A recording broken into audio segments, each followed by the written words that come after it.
को इवेंट भी है उसका, तो हम फिर शाम को आपसे मिलेंगे, आप लोगों से ढेर सारी बातें करेंगे। प्रणाम और स्वतंत्र दिवस के आप सबको ढेर सारी शुभकामना कि ऐसे ही हम सब स्वतंत्र दिवस मनाते रहें और एक दूसरे को प्यार करते रहें। गाना भी मेरा रिलीज हो रहा है ग्लोबल म्यूजिक जंक्शन से, जो कि 11:11 में आप सबको सुनने को मिलेगा। बहुत प्यारा सॉन्ग है। तो प्रिमांशु जी को हमारी तरफ से ढेर सारी शुभकामना कि हमका आज फिल्म रिलीज हो रहा है, हमारी यानी हमारी भोजपुरी की फिल्म रिलीज हो रही है। रोशन सर को दिल से धन्यवाद, डायना खान जी, हमारी रति पांडे जी से लेकर जितने भी उसमें एक्टर एक्ट्रेस हैं सबको दिल से धन्यवाद। और आज के गाने के लिए भी आपको दिल से धन्यवाद। आज आप लोग प्यार दीजिए, आशीर्वाद दीजिए और एक दूसरे का भला सोचते रहें, अच्छा सोचते रहें।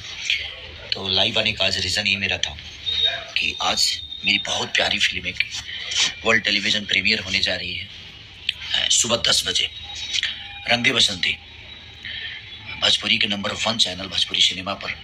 तो आप लोग अपना प्यार और आशीर्वाद जिस तरह उसको हॉल में दिए, बहुत सारा दुलार आपने दिया, बहुत सारा प्यार। एक देशभक्ति फिल्म जो कि देश पे समर्पित है, तो उसके लिए मैं आप चाहूँगा कि जो भी हैं, जो भी हॉल तक नहीं गए, जो भी थिएटर तक नहीं गए, तो आज वो रिलीज़ हो रही है, आज ही सुबह 10 बजे भोजपुरी के नंबर 1 चैनल भोजपुरी सिनेमा पे।